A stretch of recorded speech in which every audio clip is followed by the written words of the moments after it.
right, very good.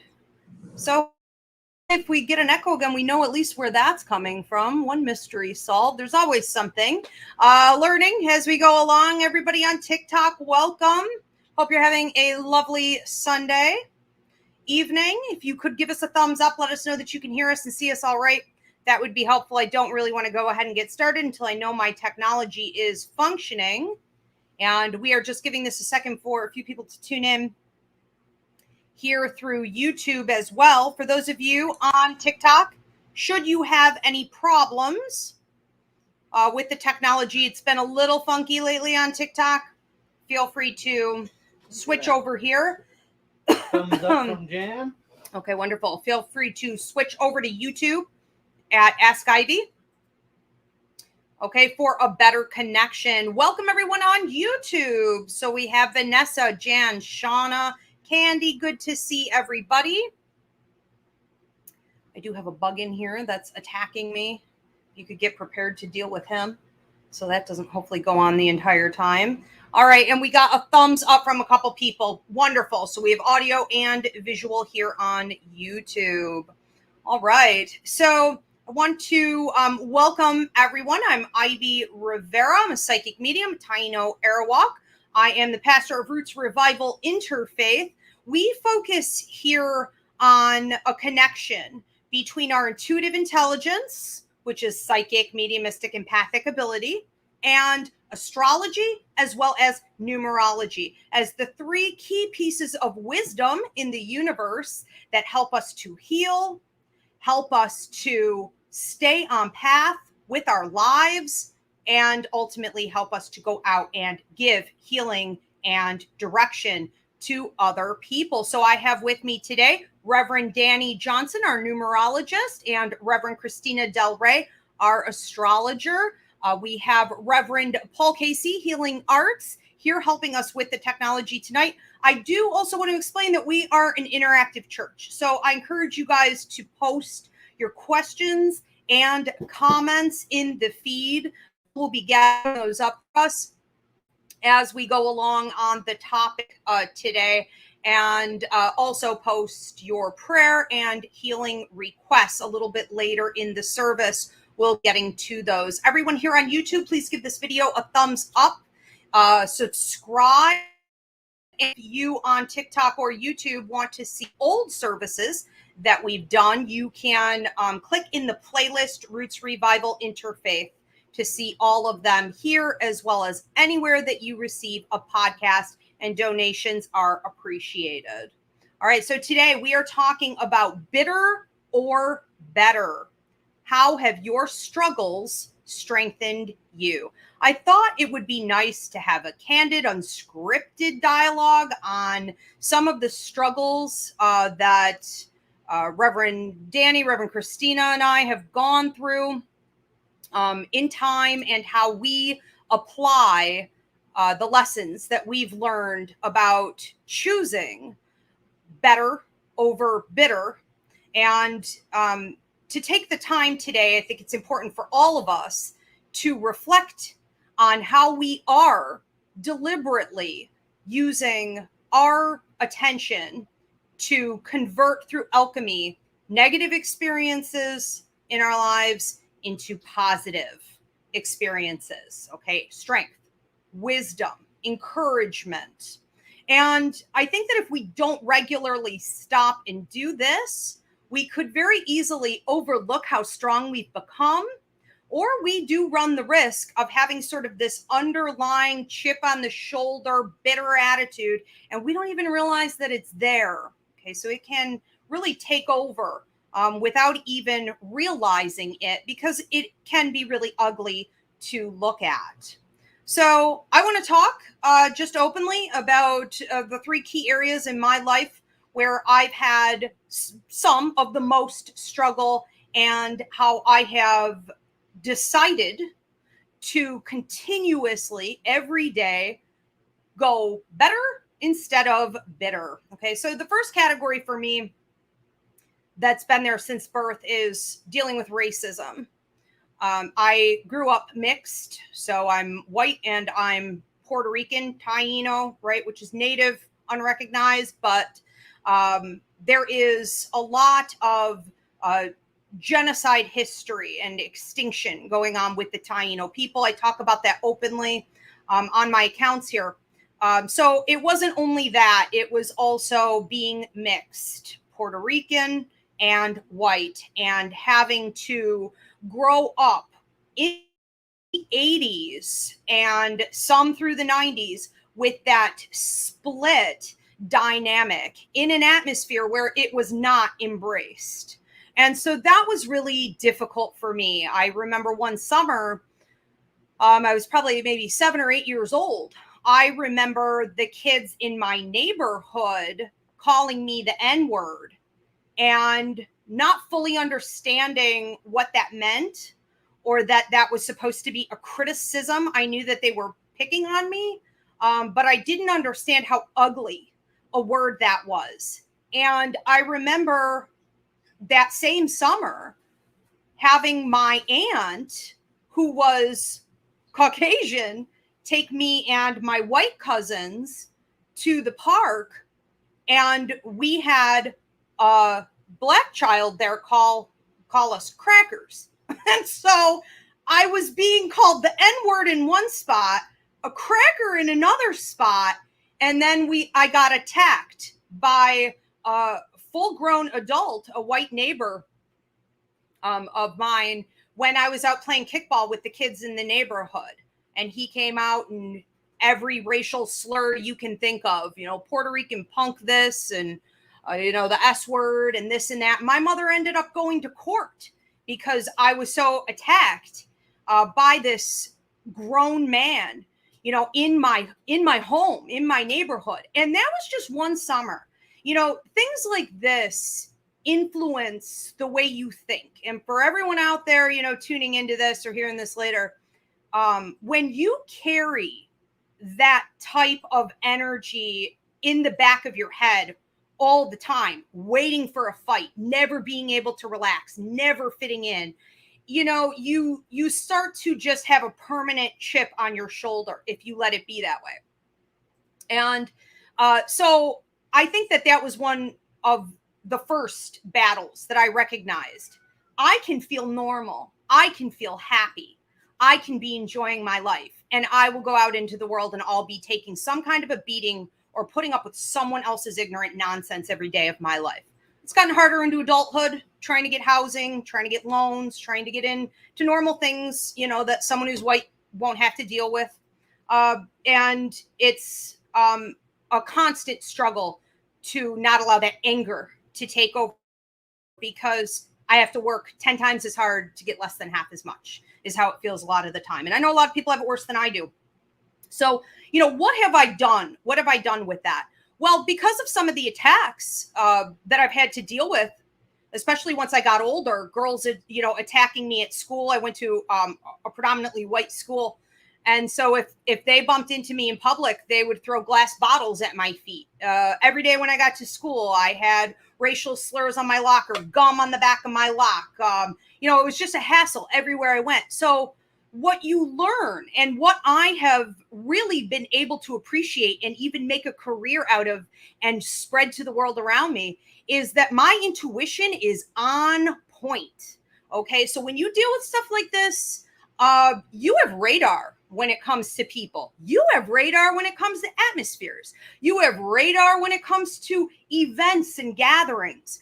I think that we are incredibly skilled at learning to tell people's truth, learning to see who they really are, what they might be hiding, whether a situation, an atmosphere is toxic or dangerous, and we can feel it just like that. And so I've been able to increase my intuitive abilities by studying that. I have also made myself better instead of bitter by learning how this has really made me a good person. I have been able to see people for who they really are without judgment. I don't judge anyone, whether it's sexual orientation, it's their race, it's their, nationality, it's their preferences for, I know to, disabilities, whatever it is.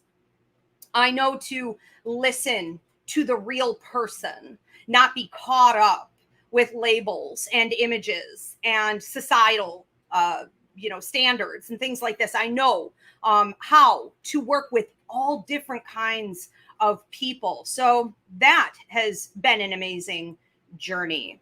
I've also learned to fight. Okay, so once I figured out what was going on and how bad it really was, especially here in America, once I really figured it out, I got into activism. I mean, there wasn't, there's not a fight I allow to pass by if I feel I'm called to stand up in it. And this is a place that I can tap into, all those nasty attacks that I've had to deal with, to find that strength to keep going, not only to make the world better for me and my kids, but for other people as well. I would say too, the biggest lesson possibly that I've learned from all of this is not to focus on the bitter aspect of it. We can't be afraid of hate. We can't be afraid of feeling hatred toward others. We can't be afraid of how angry we are. We have to say, okay, yeah, that's there. But instead of focusing on that, I'm going to focus on the better part. And the more I focus on how I can use this to be stronger and better and help myself and help others to grow, the less and less and less we see that bitterness take charge. It becomes smaller because it's not being fed. So I've learned not to obsess over it or guilt myself about it or want to be better, and just to focus on the bettering part. Okay, another major struggle I had was growing up in a toxic family. No parents, two parents who didn't want me, mother who kicked me out at 9 years old, was blatant about not wanting to have me around. Feeling so unloved from the people who are supposed to, love you unconditionally, or at least kind of help you out and throw you a bone here and there, at least give you a roof over your head. To have none of that, and to not have family that really stepped in and took me in because they didn't want to get caught up in the battle either, set me on a really hard road where I had to learn that the world is a very, very dangerous place, and that the people you think might be there to be on your side could be opposite you. They could actually be there to take you down and out. I had to learn discernment, and that is how I used my bitter for better. I had to learn to look at family members, people I loved, my parents, my siblings, aunts, uncles, cousins. And I had to say, is this really a good person, or is this person dangerous for me? And I learned at a young age I was going to have to cut off and do no contact. And I got out into the world and I built my own family. I built my own way. But, you have this deep hole, you have this gap because you weren't loved. So it becomes hard later in life to accept love, even when it is there. You're not used to it. It's uncomfortable. It's awkward. It all makes things worse. So, that's a whole learning process in itself. I would say, though, that I have learned to make the bitter better by loving myself first. Forget everybody else. Just love you, take care of you. And to also understand that you can lean on spirit. You don't have to wait for the humans to come and give you love. The universe is love. The universe provides you with support and protection and meets your needs. Spirit is there for you, even when the people around you are not. And I have also built that into an entire, career and movement that I help other people with, because that never, ever fails. I've also gone through a tremendous amount of poverty and having nothing as a kid. I remember brushing our teeth with salt. We never had toilet paper. I never saw a paper towel. We rarely had food. We never had snacks or desserts. It was a tough situation. Didn't have clothes that fit, maybe only one outfit, and I had to wear that a couple summers. Just a lot of embarrassment, sort of a lot of shame even, and a feeling that I was never good enough for anything. If I ever got anything nice, I would always feel like, well, that's not for me. It doesn't fit. I can't accept it. It makes me feel awkward. I have learned to convert my bitterness from that into a better by being grateful. I notice now, at 42, I am grateful for the little things. I'm grateful when the sun is shining. I can find something to be grateful for in the rain. I can sing in the valley. I don't always have to be at the mountaintop. I am appreciative of the food that I have, of the air in my lungs, my body functioning. The clothes that I have. I am a minimalist. I really don't require very much. And I believe too that spirit is able to trust me with more abundance. So later in life, the abundance will come because you can be trusted to give it out. Whatever wealth I get, I put back out into the community. I put back out into the world around me to make it a better place. I have no plans or obsession with hoarding wealth so that I get more for me. So I think that if spirit, the universe can trust you, to remove your ego, to remove greed, you've got a really good shot at getting a great amount of abundance later in life, even if it was a very, very difficult time. I also appreciate with myself that I am politically aware, that I am mindful when it comes to others. I'm not greedy in the choices that I make that could put power in certain people's hands and wreck the lives of many innocent people. I don't have a greed mentality when I look out at the world, even though I'm a business owner, even though, I work hard and I like to make my own money. I want to make sure that everybody is taken care of and that things are still fair. It's not capitalism all the way. And I think that, that's something that I don't know I would have been able to embrace without walking that walk. And I think it's really important, especially with the changes that are going on in the world right now, where we have the awakening and more people are coming to that reality. I'm glad that I already arrived there. Okay, so these are just a couple of the areas in my life where I've struggled. I think these are common areas for a lot of people to struggle. And I hope that everyone who identifies with this is taking the time to pat yourselves on the back and to really examine how else, you're really doing a lot better instead of allowing it to take you down. Reverend Jenny or Reverend Christina, who wants to jump in on this next? I can jump in. Ivy or Pastor Ivy, I've, had the honor of hearing your story, because anytime we share a story, it's our treasure. Our narrative is the most important thing to us. So there are some things that you just shared now that I didn't know. And so just honoring what you just shared and like the amazing human that you are and how much you pour into all of us, and just want to recognize that. And thank you. Thank you, Danny. Mm-hmm. I so appreciate when you were describing, and I think something that I think all of us have recognized is this concept of intention when it comes to finding the lessons in the hurt and the pain that we go through, and the struggles that we endure. And when feeling and kind of preparing for today and asking Spirit, what is something that I found the lessons in, because sometimes it's like when we go through things, we might compartmentalize, or we might go through it, but it might not be quite as present. And the first thing that came to mind was the year 2019. So for me, the year 2019, the entire year was, it was a blessing, and there were a lot of lessons involved as well. 2019 was the year that I started training with Ivy in July of 2019. I can't believe it's like, oh my gosh, today is the 1 year anniversary. 2 year anniversary. Literally, because we started on a Monday. I remember Monday. Wow, that's so serendipitous. That's wild. So, 2019 was the year that I was led to begin training with Ivy, though I met her in 2016. It was 2015 or 2016, but 2019 was the year that I was meant to begin training with her. That was also the year that I endured probably some of the most some of the struggles that really taught me so much, and that actually helped me to develop into the medium and the numerologist that I am today.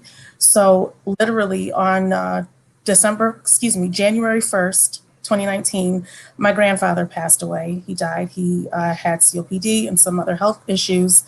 And so then it was, and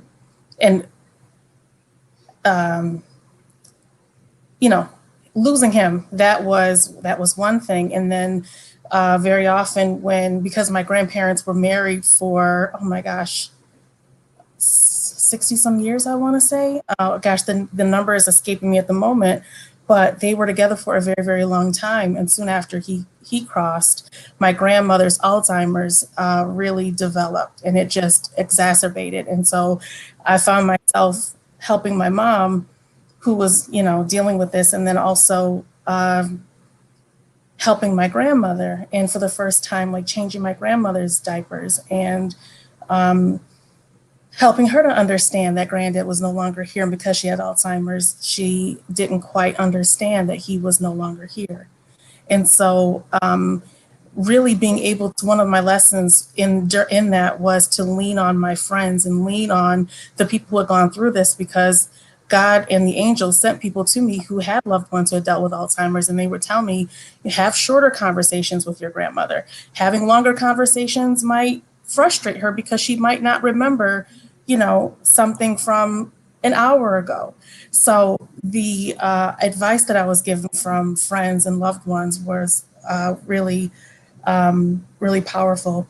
The thing is, as with many soulmates who are together for a long time, granddad died in January 2019, and then 5 months later, grandma died in May of 2019. And it was in grandma's Alzheimer's that I understood what it meant to be able to communicate in spirit, through spirit, with someone dealing with Alzheimer's. And our conversations, we would be watching television, not a word would come out of her mouth, but I could feel and sense her laughing. Like I knew she was laughing at something. And I turned to her and said, Graham, what are you laughing at? She said, they're just silly. And so not many words would come out.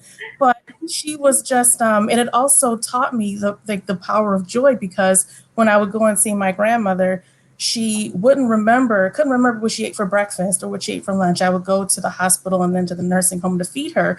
And I asked, Grandma, what'd you have for breakfast? She's like, I don't know. It's like, okay, what'd you have for lunch? I don't know. But what was so interesting is she loved B.B. King. And the nurses were so supportive in allowing me to play music for her. So I got a whole playlist of B.B. King music, and I remember playing it in her room.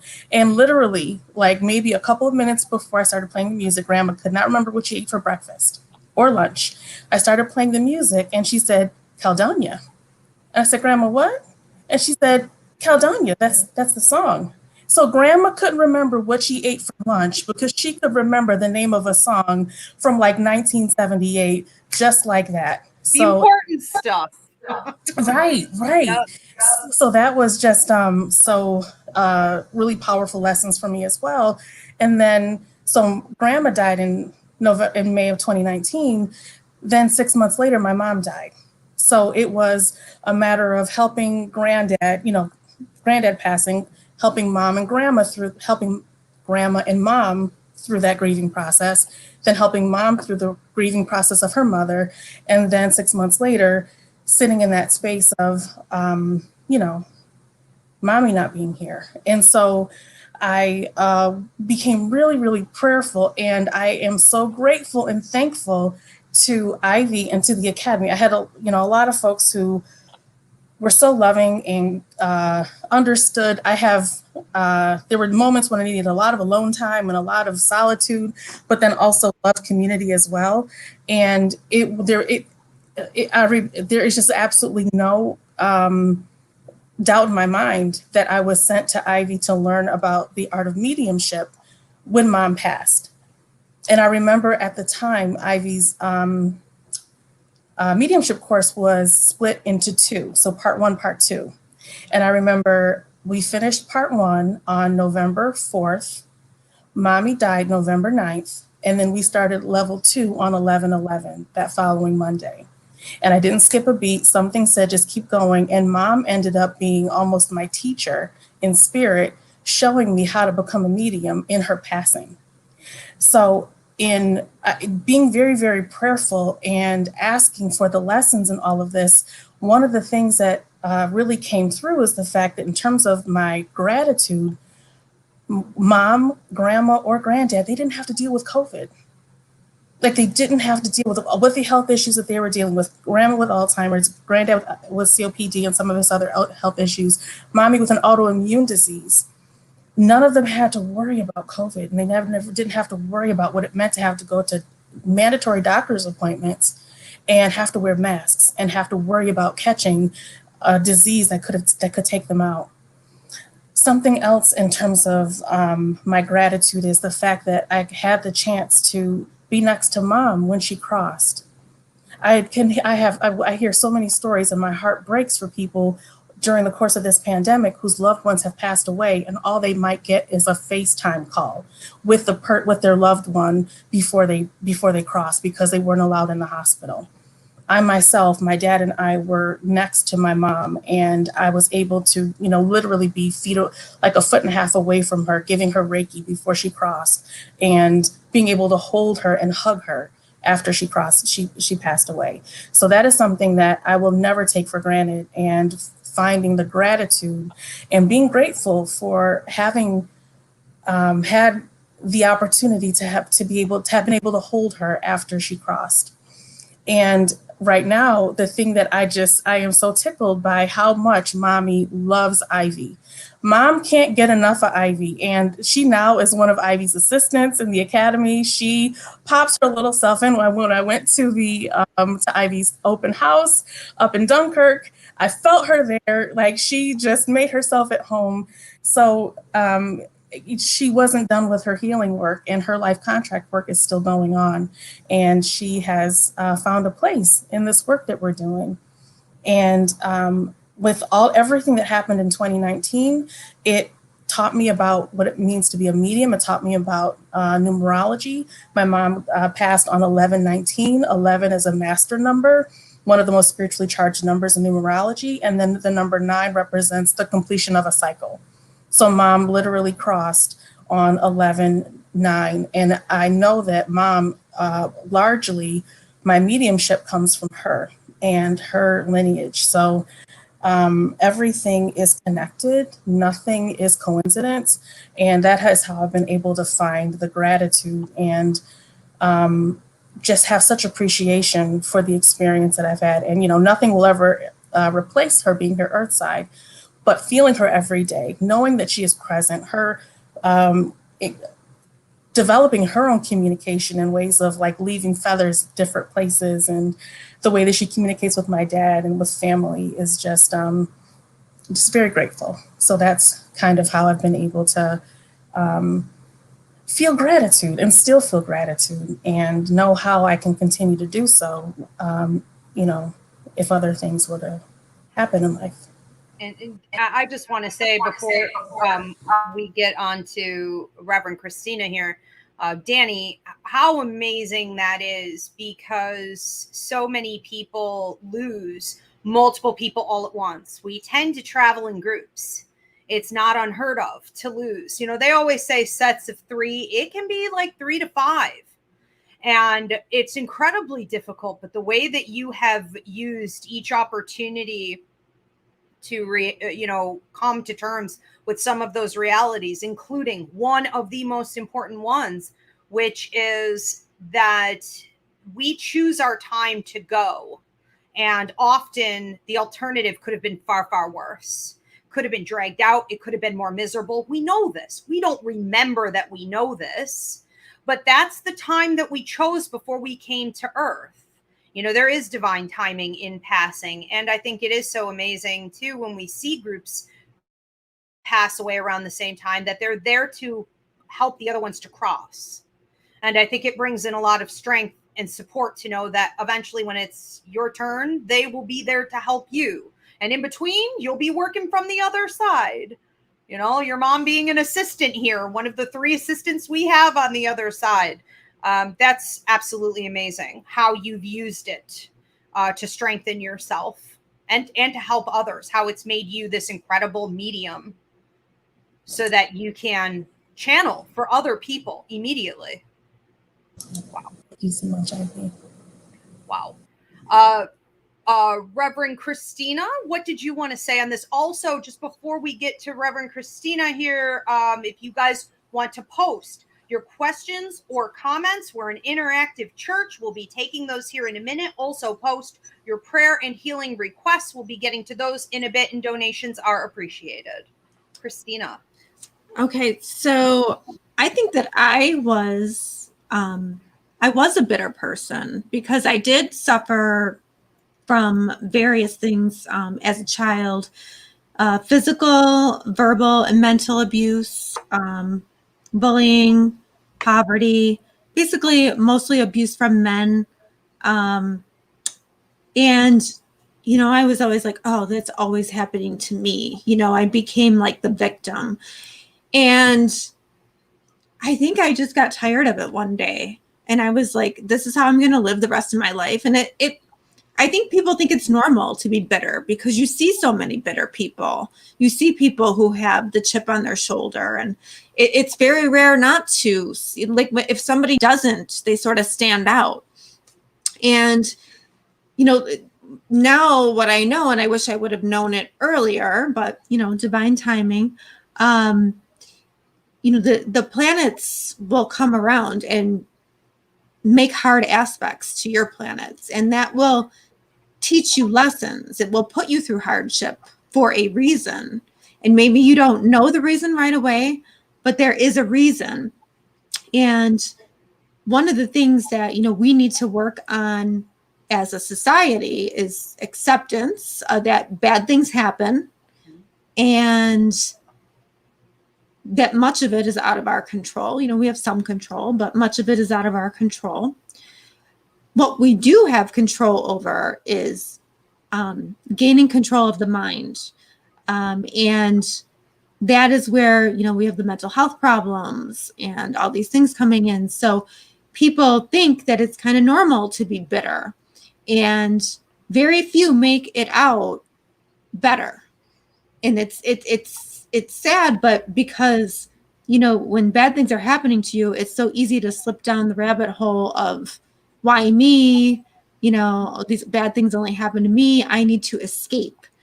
And for me, I was just tired of being that person. I knew I had to become another person because you can't think the same way and get better. You have to completely change your way of thinking 100%.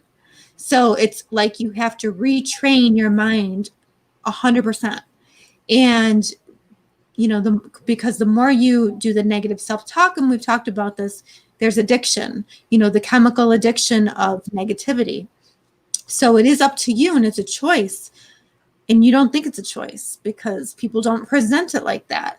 But you have to use your will to change. And that's where the hard part comes in. So that's where the weak fall and the strong survive.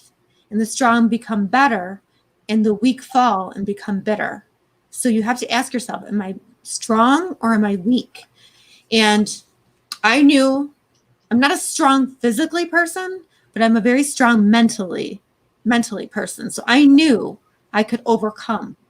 And, you know, and then all the things that Ivy teaches, forgiveness is not about them. It's about you not holding on, you know, and, you know, when you feel those disturbances, really feel it, really feel how bad things suck, and then let it go.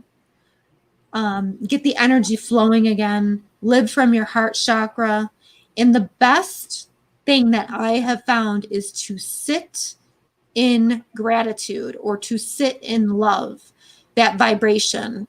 And sometimes you're feeling so bad, it's really hard to conjure up that feeling. But if you are mentally strong enough to do it and you sit in it, you're sitting in a higher vibration. You have to think, you have to bring in higher than you feel. So it's like you have to think higher than you're feeling. So there's a difference. And then you can raise it up. And if you when you sit in that gratitude or you sit in that love, then you're going to start attracting it to you. But if you sit in that bitterness, you're going to get more of that. So it's just so important when you, and then, when you meditate as well, you go into, kind of like the lucid dreaming that you talk about, Ivy. You go like halfway between sleep and halfway between wake. That area there, if you can go in, all of a sudden your problems aren't there anymore. And you allow spirit to come in, and then possibilities can happen. And too many times we just think, when something bad happens, life is over, this is it, and we don't realize that life is all about regeneration and rebuilding. And you may have to rebuild several times. That might be in your life contract. But, if you are, we always say, right? Like Ivy always says, fear or love or fear, right? So, bitter is fear, and better is love. So you have to make that choice on your own. And, you have to evolve, because life is all about evolving and evolving spiritually. And once you do this and you see the amazing things that could come out of it, you will be hooked, because you'll be like, I had no idea I could manifest like this. I had no idea that I could, that this was available to me, So anyway, that's where I am on my journey. I love that. I love that. I like how you're saying this was available to me. And that's, I think, the hardest thing for people to grasp. It is available to you. It's available to all of us. But like Christina said, if you don't overcome your feelings by getting control of your mind, it's not going to seem as though it is available to you, because you can't use it. You can't channel it. You can't adopt it. And if you can't form a new habit doing that, how do you become hooked on positivity? You don't. You just stay down low in the battle all the time. So that's excellent. Danny, you were going to say something? I just love when Christina said you've got to think higher than you feel. And it's just, that just resonated with my soul, because there are moments when I'm sitting and I'm feeling a certain way, and it's just, might want to will myself to feel better, but it's just the thinking higher than how you feel. That is just, thank you. Thank you for that. That was a gift. Just a trick that I use. I don't know. Like I can just picture, like, the love coming from God into the heart chakra, and then it going up. So, and even if you have to like use, like I use sometimes my children, the love for my children, or their love for me. And then I like bring it in to anything to get yourself into a higher vibration, and then bring more of it in. And then you're making your brain and your heart go together. So it's almost like you're going to attract higher vibrations. I've been doing this for a long time, and it's working. It's working. And it really is the natural flow of the universe. The universe supports it. So it's not like, we're going against the grain when we're not doing it. And we have a free mini class, Paul, if you could put that in the comment section, called Emotion versus Intuition. So if you're one of these people that always feels like, why is it always me? I have this bad luck. I've had a horrible life, this and that. Oh, I wish I could, but, easier said than done when you have that down attitude about everything, because it's so darn hard. It could be that your emotions are just overriding your intuition. Your natural intuitive ability connects you directly to what Christina's talking about, the universe, healing energy, that higher power. It is there for you, but you've got to learn to get out of the feelings. So that mini class can help. We have some tools in there as well. Okay, so I know we have some questions and comments coming in. If you guys have not already posted your prayer and healing requests, now would also be the time for that. Do you want to start popping them up, Paul? Yeah. Silly rabbit here. Okay, let me see. Spirit has always been there, reminding me that I was not alone or abandoned, even though I felt that way a lot by my family. And I think, that's what we were just talking about a second ago too, is that there's always a truth that's higher You know, even though we won't be feeling it physically, mentally, emotionally, we may not be feeling it. It is present. And that is an amazing feeling to start knowing that you can just lean into that more instead of all those bad feelings. You guys just feel free to jump in if you have something to say. I think we have a lot, so we're just going to keep putting them up, and you guys just, Danny and Christina, just jump in when you have something. So we have one from Shauna also. From all of the abuse I grew up with, I chose to be stronger, to not let it ever bring me down. I've seen others in the family or friends that have let it overcome them. I will not let that negativity get that control. That's good. I think that's a great point too, is that we can look around at people who have gone dark or gone sour, you know, or are teetering all the time. They can't seem to stay consistently on a higher path, and to say, I don't want to go down that road. You know, learn from observation. Absolutely. There's a lot of strength in that. I feel too like if you really know who you are on the inside, if you have integrity and you have honesty, and you feel strong inside, you can overcome that. It's the people who really don't know who they are, or they're walking around living a lie. You know, they don't have the strength. So it's really like, it's almost like, you know, like Shauna probably felt like, you know, this is wrong, and I know who I am, and I'm not going to, you know, put up with that. But it's almost like you have to know that at the core of your being to be strong. And I would imagine that, so when we're younger and we see, especially folks who are older, behaving a certain way or acting a certain way, and when we're younger, we think to ourselves, okay, that's the one I do not want to emulate that. And when Shauna, I'm not sure if this is the case or not, but when you were younger, seeing the impact that not taking control and not being deliberate in what you allow in, what you don't allow in, seeing what the impact that can have on folks who are a bit older than you. I'm glad that you took your power, that you kept your power, and you didn't give your power away in that way. I'm glad that you didn't. Breaking generational curses right there. Very nice. Very nice. We have another one? Mm-hmm. Yeah. This one is a question. Okay. Vanessa says, how do you break down your heart chakra walls? I know, Christina, you just actually talked about that a second ago intuitively.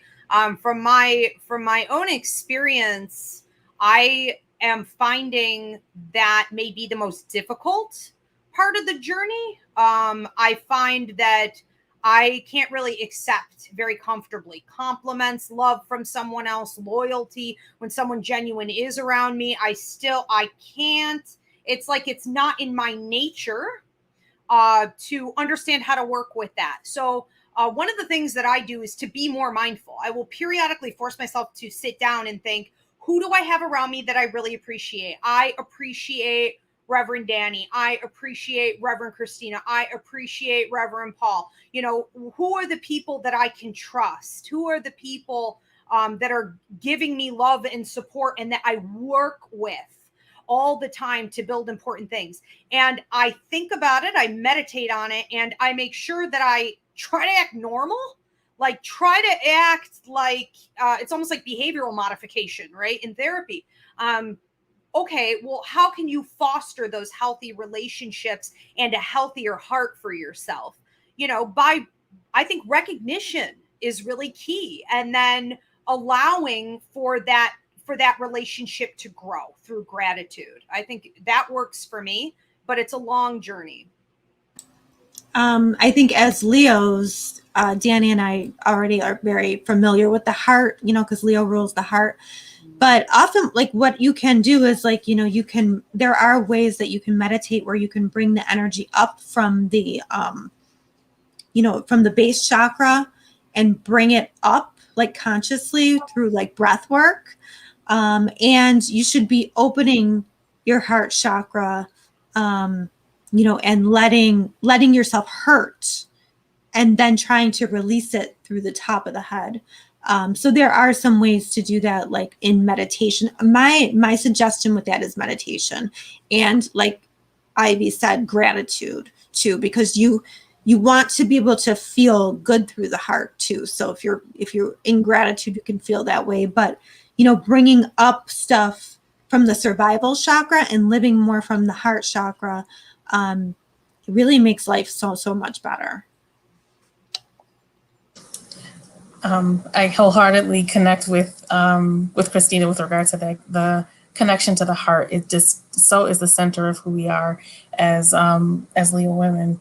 And one of the things is over the past, I'd say, year that has helped me to connect with and break down any walls that may be building up around my heart chakra is essential oils. So my friend, and it's like, so for anyone and many of us, I know Christina and Reverend Christina and Pastor Ivy and we all feel a connection with nature.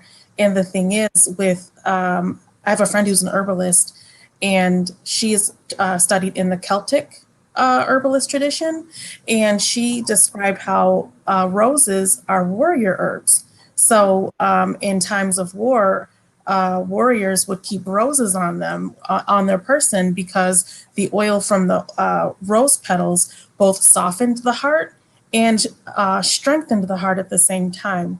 So it allowed for any buildup or any pain that was around the heart to be healed, but then it also kept the heart strong. And the rose itself, the petals of the rose being soft, but then the thorns being protective also. I actually have some essential oil here. It's just this little tiny little vial of it rather.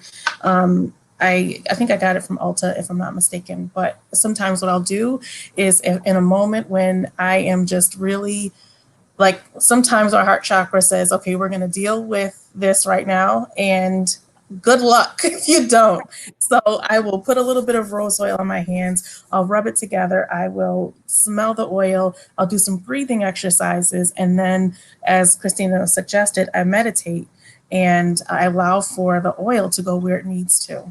And with the scent, it really does. It helps in that way.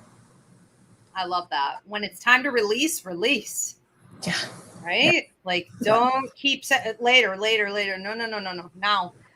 Also, and I will butter Christina up to do this soon enough. I'm working on her little by little on things that I want to see her do through the academy. But we were talking about her leading a meditation class, or even a couple of them through videos. So maybe this would be a great first topic to open up that heart chakra. So we'll keep you guys posted on that. Do we have another one? I support that too. Yes, we all support this. We have no meditation classes up right now. So this one is from TikTok. Okay, so lovely Rose, interesting, 333. Ivy, did you ever develop a spiritual ego on your journey? I guess it depends on what you mean by spiritual ego. I remember a lot of people when I first came out working for the public, they were all like hoping I'd go down, because there's that sick mentality in this field. When you think of it as business, you don't realize it's light work and that there's plenty for everybody.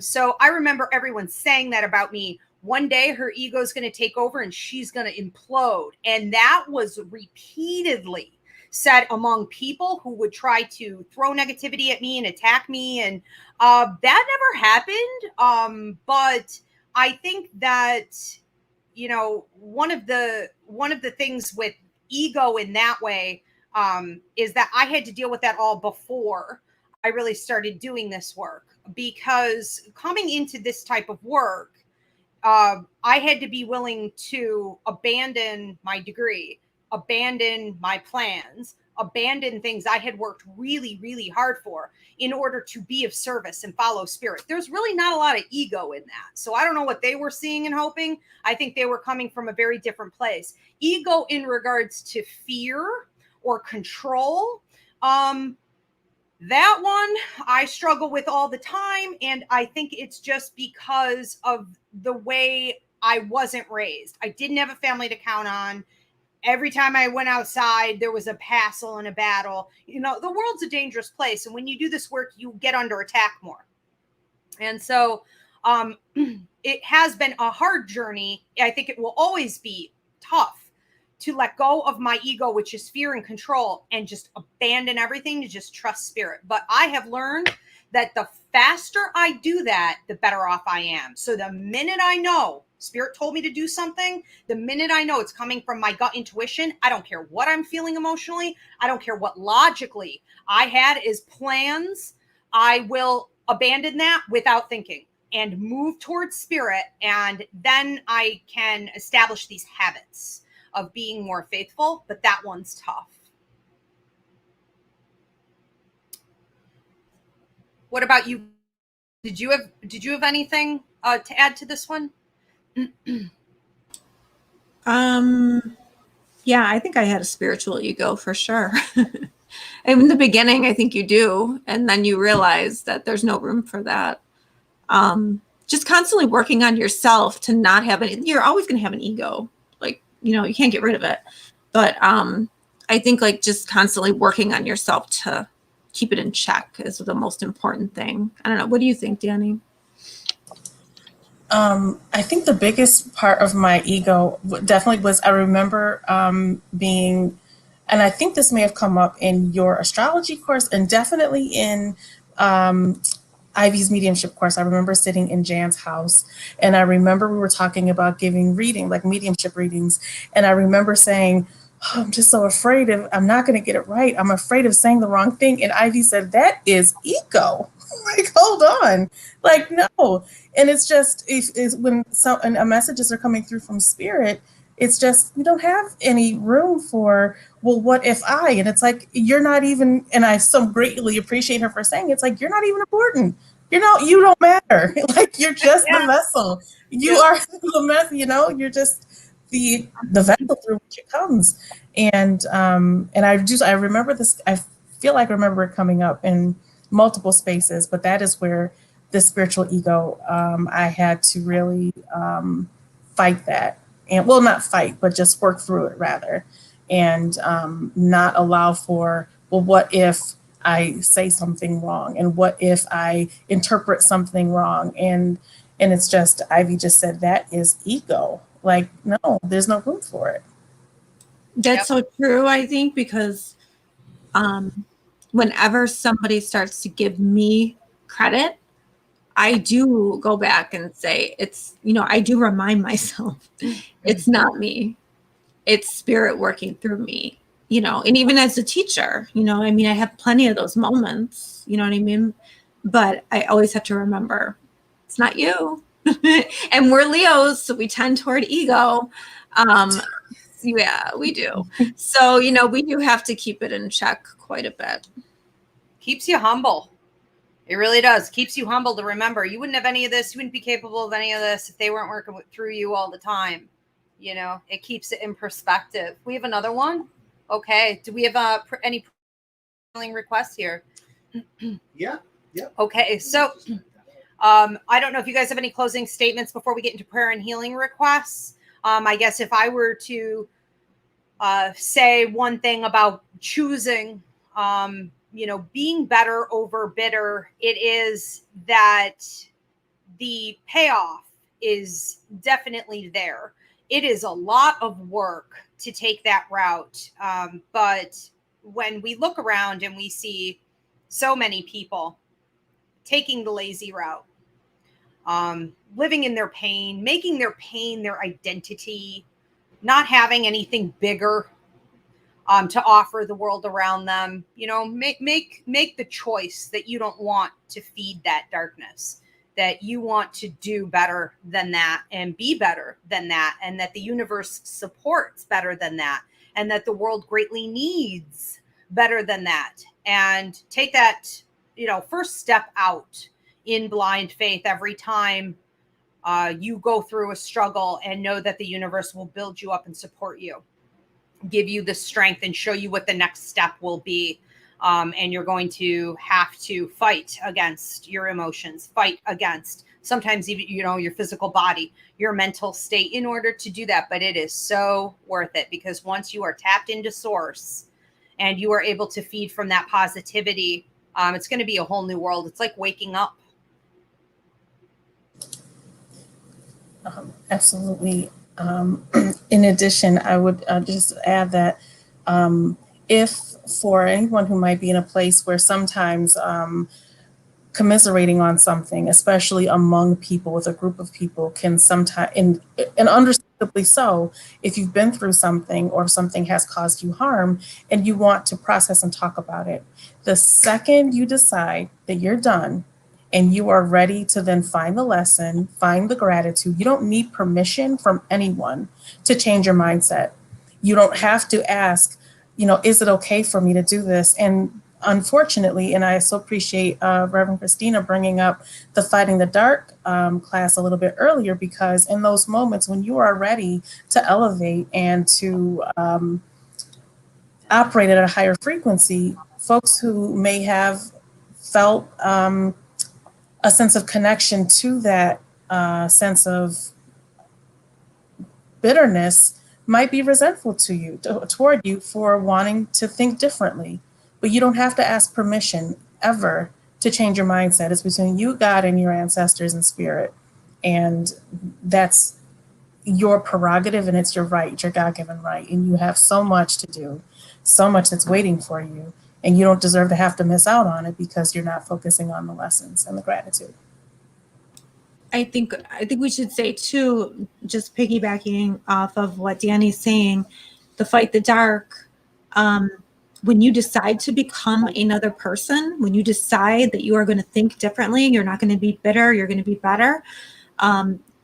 Everyone's going to look at you like there's something wrong with you, and they're going to be like, well, she's not right. She's not sitting here complaining. You know what I mean? Like she must need medication, or she must need to go see somebody, because you're not fitting into everybody else's expectations of you. You're not fitting into their box anymore.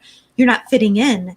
And my thing is stand out. You know what I mean? Like, own that. I'm not going to be that person anymore. I'm not like you anymore. Sometimes those people have to leave your life because you're no longer that person. So those are wise words, Danny.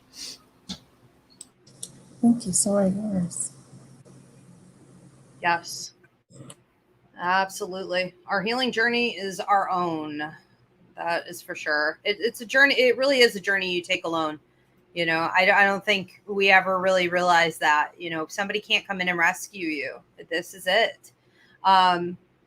We have our prayer requests. We ready to get started? Okay, so we are going to move into the prayer and healing requests. If you guys haven't posted them yet, feel free to do so now. If you are watching this video or listening to this podcast later, feel free to continue to post in the comment sections. We do check them and pray over them afterward as well. Okay, so if we could all just collectively come together to offer up these requests and healings. Holy Spirit, we thank you for being with us today and always. We thank you for the strength, the direction, the guidance that you give.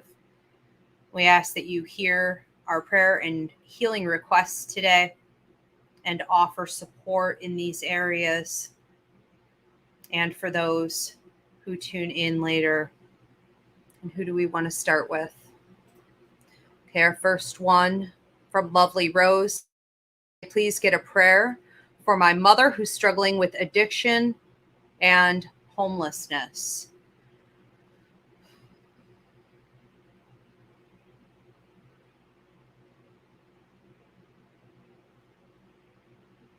Okay, asking that those chains are broken from her mother, that she can get the upper hand on these situations and make her way to freedom and protect Rose as well from being drained. Help her to know where her boundaries need to be and to stay within the lines so she can also protect herself during this process. We have another one from Bethany. I would like to pray for my brother Jeffrey. He returned home was missing 20 days. We learned that he's been using drugs. Okay, prayers over Jeffrey. Again, please help Bethany and her family, friends to understand where the boundaries need to be in regards to Jeffrey so that no one is enabling or becoming drained.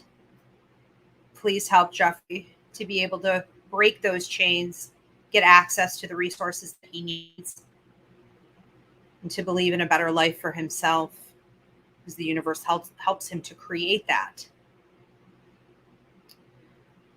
We have another one from Mary Magdalene. I need purpose and direction, please. Please help Mary understand the still small voice within, what she came to Earth to do, what her greater purpose is in all of her current circumstances and relationships, and to tap in to that higher vibration instead of the lower energies.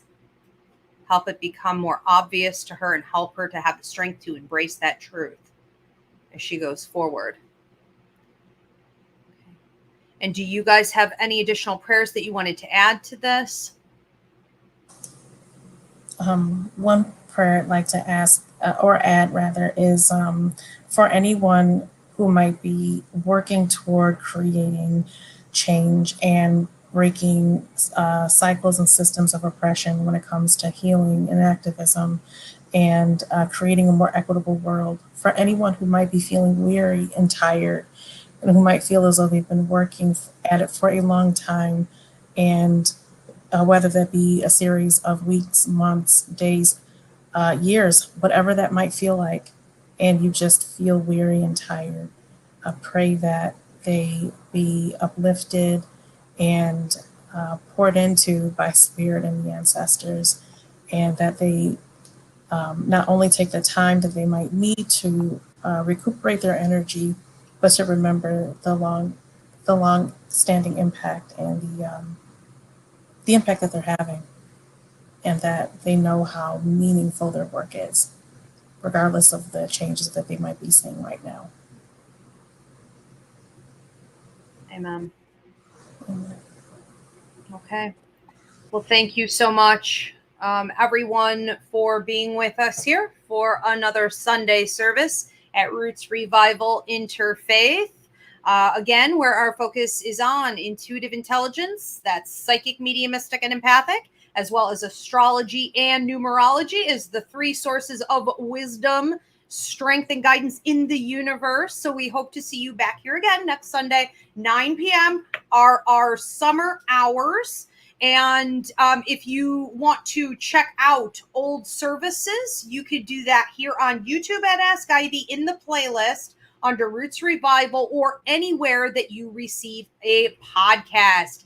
Thank you, Reverend Christina, Reverend Danny, Reverend Paul, and everyone who's here tonight. And thank you for the donations also. Okay. Thank you so much. It was wonderful being here with all of you. Yes, it really was. So I'm so glad we had time to reflect on this. So important. We all need to just pat ourselves on the back sometimes and do an assessment on how well we really are doing and where we can use some improvement. Okay, so keep up the good work. And thank you, Spirit, always for being here. We'll see you guys next week. Have a good night.